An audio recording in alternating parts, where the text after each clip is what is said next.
Constipation is something जो घर घर की कहानी है. सो गट एंड कॉन्स्टिपेशन का कनेक्शन, प्रिकॉशंस, प्रिवेंशंस क्या होंगे? हमारी कंट्री में कन्वेंशन है फ्रेश होना. फ्रेश होने का मतलब सो के उठना नहीं है. फ्रेश होने का मतलब सुबह उठ के पॉटी जाना है कि पॉटी जाके आ से आहा तक. तो हम पूरे दिन उसे ही बैठे रहेंगे कि पॉटी नहीं आई, आज तो दिन खराब है. Your poop says a lot about your health. खेत में लोटा लेके जाने से, इंग्लिश टॉयलेट से सबसे इंपॉर्टेंट चीज का लॉस हुआ है, इंडियन स्टाइल ऑफ डिफिकेशन का. तो आज से ही उनको क्या एक्शंस लेने चाहिए कि उनकी डाइजेस्टिव हेल्थ राइट ट्रैक पे जानी शुरू करे? 3 natural ways to clear your gut. इतने सालों से आप मिल्क प्रोडक्ट्स ले रहे हो, दूध ले रहे हो, चाय ले रहे हो, एंड अचानक से आपका सिस्टम उसे एक्सेप्ट करना बंद कर देता है. डेयरी में प्रॉब्लम है, सिस्टम में प्रॉब्लम है, या कहीं और प्रॉब्लम है? Lactose intolerance is a genuine concern. खाली पेट चाय कॉफी आपके पेट के लिए पहले एक एसिड शॉक है. बट डेफिनेट रिसर्च है कि black coffee is the only substance which can eradicate and dissolve fat from your liver.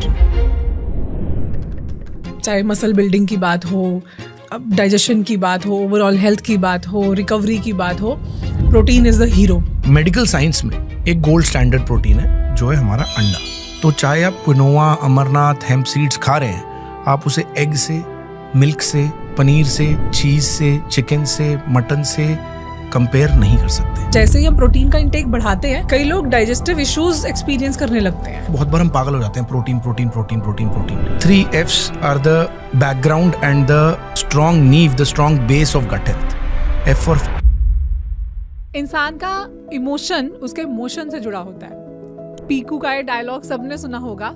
और आज वर्ल्ड्स डाइजेस्टिव हेल्थ डे के मौके पे हम आपके लिए लेकर आए हैं डाइजेस्टिव हेल्थ स्पेशल एपिसोड. और आज के इस एपिसोड के लिए हमारे साथ हैं gastroenterologist, gut health and digestive health expert doctor Shubham Vatsya. क्योंकि आप जानते हैं हमारे इन पॉडकास्ट्स का एक ही मिशन है, इंडिया के टॉप एक्सपर्ट्स की मोस्ट क्रेडिबल नॉलेज को आप तक लेकर आना. और हमें इस मिशन में सपोर्ट करने के लिए आप चैनल को सब्सक्राइब जरूर करें. Also today's episode is cocreated with Aashirvaad atta with multigrains, the high fibre atta जो रखे आपकी डाइजेशन का ख्याल.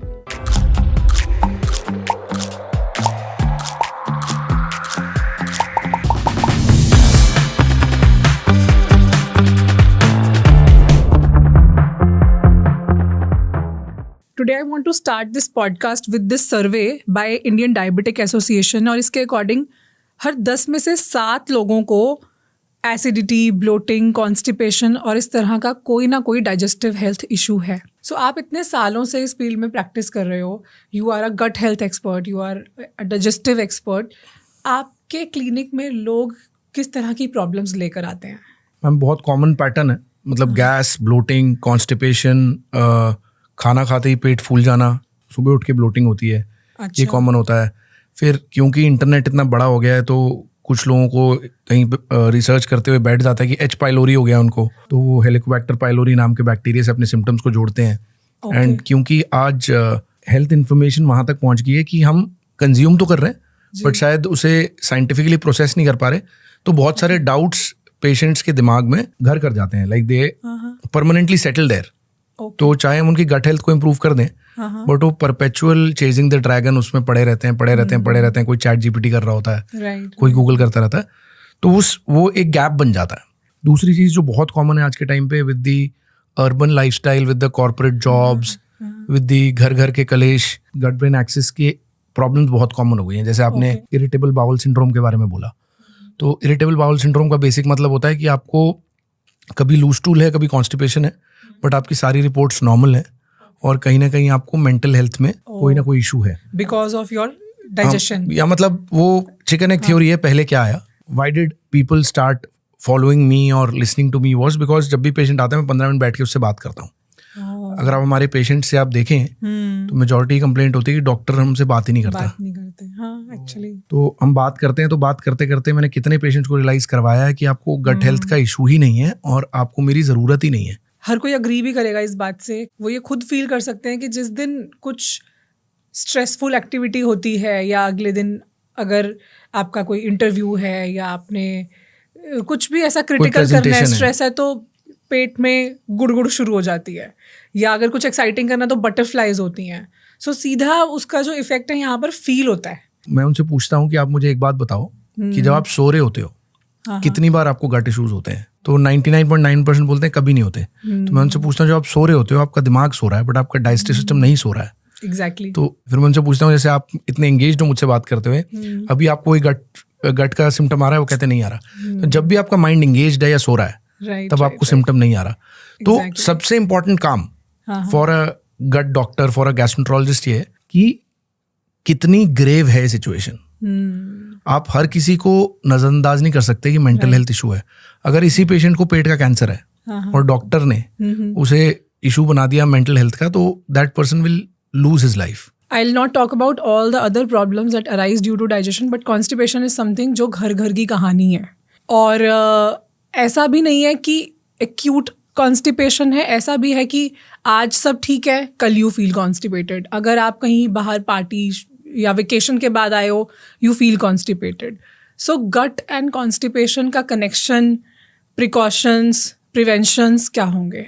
मैम कॉन्स्टिपेशन को ना डिफाइन करना बहुत जरूरी है। इंडिया में कॉन्स्टिपेशन को बहुत लोग ये कहते हैं कि मुझे हर रोज प्रेशर नहीं बनता, पर उससे भी ज्यादा नंबर है कि मैं पूरी तरह साफ नहीं होता। फीलिंग ऑफ इनकम्प्लीट इवैक्यूएशन, दोनों चीजें डिफरेंट है। But actually constipation feeling of incomplete evacuation में नहीं आती थी। कॉन्स्टिपेशन 3 तरह से डिफाइन होती है हमारी लैंग्वेज में। 1 नॉर्मल ट्रांजिट कॉन्स्टिपेशन, दूसरा स्लो ट्रांजिट कॉन्स्टिपेशन और तीसरा पेल्विक डिसएनर्जिया। मैं बिल्कुल साइंस में नहीं जाऊंगा क्योंकि मैं बिल्कुल ऐसा नहीं चाहता कि समझ ही ना आए किसी को। बट हमारी कंट्री में एक कन्वेंशन है फ्रेश होना। फ्रेश होने का मतलब सो के उठना नहीं है। फ्रेश होने का मतलब सुबह उठ के पॉटी जाना है, और उसके बाद है फ्रेश फील करना कि पॉटी जाके आ से आहा तक।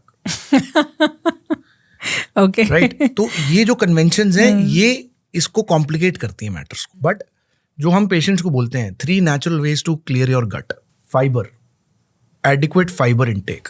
कम से कम 2 एप्पल आप हर रोज ले सकते हैं, 1 ऑरेंज आप हर रोज ले सकते हैं, 1 गुआवा हर रोज ले सकते हैं, और 1 ग्रीन लीफी वेजिटेबल की डिश आप हर रोज ले सकते हैं, चाहे वेजिटेरियन हो या नॉन वेजिटेरियन हो। ठीक है, इसमें सॉल्युबल इनसॉल्युबल फाइबर सब कुछ आ गया जो मैंने आपको बताया। दूसरा, कम से कम 3 लीटर पानी, और ऐड कर सकें तो प्लीज 1 कोकोनट वाटर।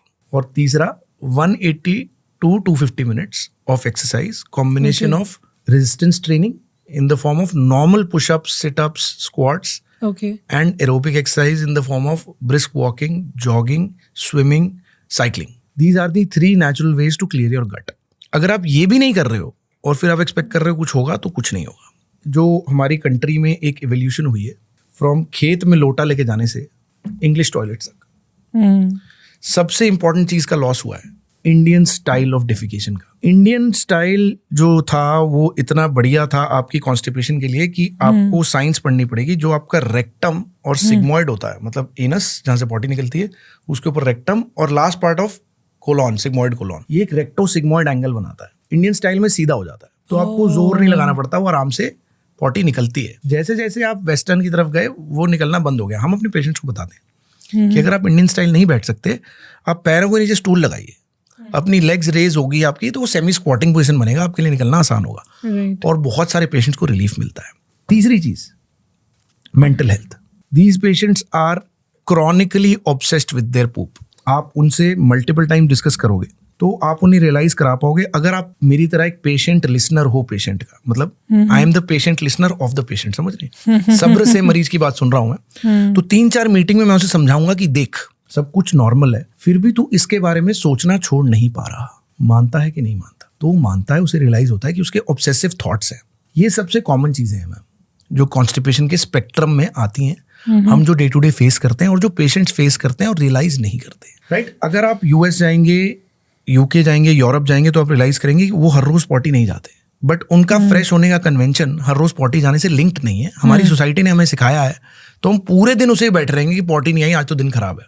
फिर ऑब्सेशन का एक और एंगल है, लोग अपनी पॉटी को बहुत अच्छे से माइक्रोस्कोप लगा के देखते हैं, उसकी फोटो खींच के हमें भेजते हैं कि डॉक्टर साहब कल राजमा खाया था, ऐसे कैसे निकला है, टमाटर खाया था, ऐसे कैसे निकला है। मैं अपना व्हाट्सएप दिखाऊंगा, आपको नजर आएगा कि कितने रंगीन व्हाट्सएप आते हैं हमें। But the point is you have to make them understand that the fibre was never meant to be digested, it was meant to form bulk और रिड्यूस अब्जॉर्प्शन। जो हमने इतनी बात करी वो निकलने के लिए थी। अगर राजमा चबा लिए गए होते तो पॉटी में नहीं आते। तो हम बोलते हैं ऑब्सेशन छोड़िए, इसको फ्लश करिए। Your poop says a lot about your health. 3 red flag जहां पे मैं एकदम से आपको मतलब आपके लिए सीरियस हो जाऊंगा जब आप पेशेंट हैं। पहला, 3 बार से ज्यादा एब्सोल्यूट वाटरी स्टूल्स।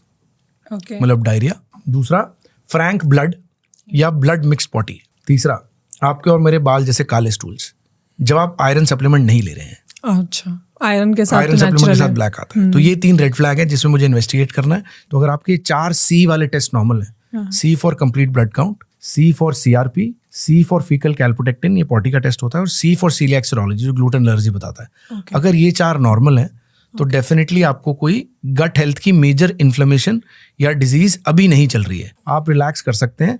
फिर भी अगर कोई रेड फ्लैग हो तो आपके डॉक्टर आपको आगे की इन्वेस्टिगेशन बता देंगे। आपको ये ट्रेंड किस तरफ जाता हुआ दिखाई दे रहा है? मतलब आपके पास जितने नंबर ऑफ पेशेंट्स पहले आते थे, लेट्स से 5 साल पहले, 10 साल पहले, वर्सेस आज ये नंबर ऑफ पेशेंट्स बढ़ रहे हैं, सेम है, कम हो रहे हैं? बढ़ रहे हैं ऑब्वियसली। गट हेल्थ इश्यूज वाले डेफिनेटली बढ़ रहे हैं, इसमें कोई डाउट नहीं है। They are definitely increasing in number and they will further increase in number. They will further increase.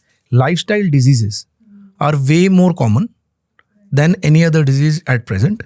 उसका रीजन है कि साइंस ने एडवांसमेंट के साथ मेजॉरिटी इरेडिकेबल डिजीज इरेडिकेट कर दी है। बट लाइफस्टाइल डिजीज एग्जैक्टली आज से 50 साल पहले मैम कॉलरा होता था, पोलियो होता था, स्मॉल पॉक्स होता था। एग्जैक्टली तो साइंस वहां तक पहुंच गई है। अब ये सब आ गया बिकॉज वो सब नहीं है। वो सब नहीं, कुछ ना कुछ तो होना ही है। सो अभी इमॉर्टल तो नहीं है हम। हाँ, लाइफस्टाइल डिसीजेस की कोई ना कोई तरीका तो बनेगा ऊपर जाने का, तो उसके रास्ते में कुछ ना कुछ आएगा। अच्छा, ये जो प्रॉब्लम्स हमने बोला कि बढ़ रही हैं, ये एक्चुअली में आपको क्या लगता है कि प्रॉब्लम्स बढ़ रही हैं या प्रॉब्लम्स पहले भी थी, अब अवेयरनेस बढ़ रही है? अब लोगों को पता है, now they can name their problem and now they understand कि हमें डॉक्टर के पास जाना है, इसको IBS कहते हैं, इसको गट कहते हैं। अब लोगों को वो अवेयरनेस आ गई है या फिर सच में प्रॉब्लम्स भी बढ़ रही हैं? तीनों चीजें हैं, पॉपुलेशन बढ़ गई है, अवेयरनेस बढ़ गई है और दिक्कतें भी बढ़ गई हैं। सब कुछ बढ़ गया हैंड इन हैंड। पहली इवैल्यूएशन में रूट कॉज क्लियर करना है, मिनिमम नॉन इन्वेजिव इन्वेस्टिगेशंस में।